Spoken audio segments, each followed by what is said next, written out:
কবর দেওয়ার পরে কাঁচা খেজুরের ডাল পোতা হয়েছে, 6 মাসেও কাঁচা খেজুরের ডালটি পচে নাই।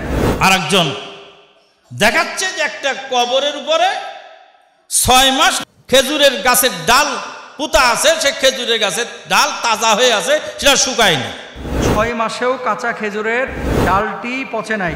এর মানে হলো কবর পূজার দিকে মানুষকে আহ্বান করা।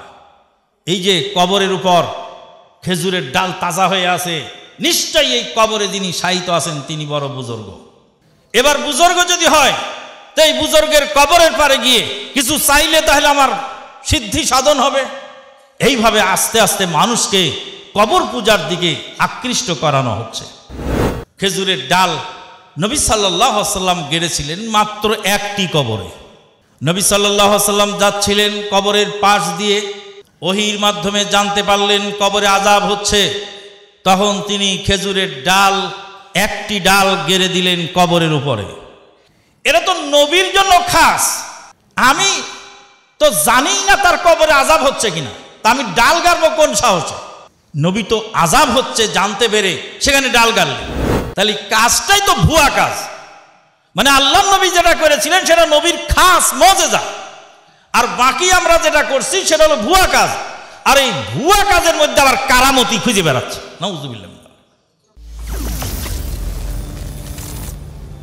আত্মাহারিক টিভি, ওহির আলোয় উদ্ভাসিত জীবনের জন্য।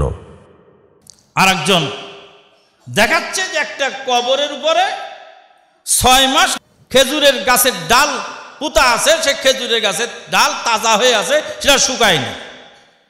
আরে খেজুরের গাছের ডাল 6 মাস যাবৎ তাজা হয়ে আছে, সেটা শুকায় নেই। সেটা না শুকালেই বা সমস্যা কি, আর শুকালেই বা সমস্যাটা কি?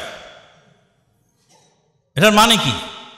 এটার মানে হলো কবর পূজার দিকে মানুষকে আহ্বান করা। এই যে কবরের উপর খেজুরের ডাল তাজা হয়ে আছে, নিশ্চয়ই এই কবরে যিনি শায়িত আছেন তিনি বড় বুজুর্গ।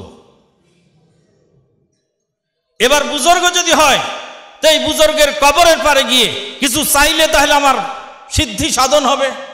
এইভাবে আস্তে আস্তে মানুষকে কবর পূজার দিকে আকৃষ্ট করানো হচ্ছে। খেজুরের ডাল নবী সাল্লাল্লাহু আলাইহি ওয়াসাল্লাম গেড়েছিলেন মাত্র একটি কবরে। ভালো করে শুনে রাখতে হবে, বুঝতে হবে। নবী সাল্লাল্লাহু আলাইহি ওয়াসাল্লাম যাচ্ছিলেন কবরের পাশ দিয়ে, তারপরে বুঝতে পারলেন, ওহীর মাধ্যমে জানতে পারলেন, এটা হলো নবীর মুজিজা। ওহীর মাধ্যমে জানতে পারলেন কবরে আযাব হচ্ছে। তখন তিনি খেজুরের ডাল একটি ডাল গেড়ে দিলেন কবরের উপরে। একটি ডাল গেড়ে দেওয়ার পরে সাহাবায়ে কেরামগণ জিজ্ঞেস করলেন কারণ কি? নবী সাল্লাল্লাহু আলাইহি ওয়াসাল্লাম বললেন, আমি আশা রাখি খেজুরের ডাল যতদিন তাজা থাকবে ততদিন তার কবরে আযাব হালকা হবে। এটা তো নবীর জন্য খাস।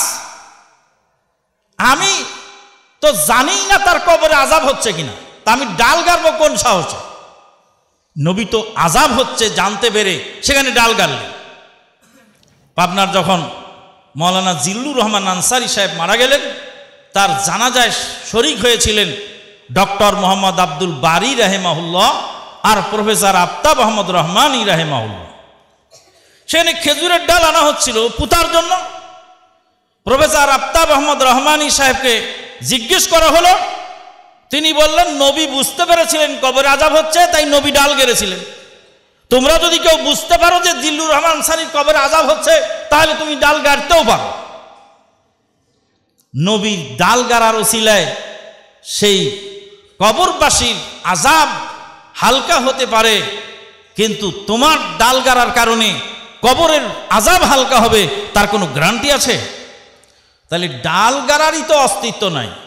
সাহাবায়ে কেরামগণ অসংখ্য লাশ দাফন করেছেন, কিন্তু কবরে কেউ ডাল গাড়েন না। তাহলে কবরে ডাল সাহাবায়ে কেরামগণ গাড়লেন না, তাহলে কাজটাই তো ভুয়া কাজ। মানে আল্লাহ নবী যেটা করেছিলেন সেটা নবীর খাস মুজিজা, আর বাকি আমরা যেটা করছি সেটা হলো ভুয়া কাজ। আর এই ভুয়া কাজের মধ্যে আবার কারামতি খুঁজে বেড়াচ্ছে। নাউযুবিল্লাহ।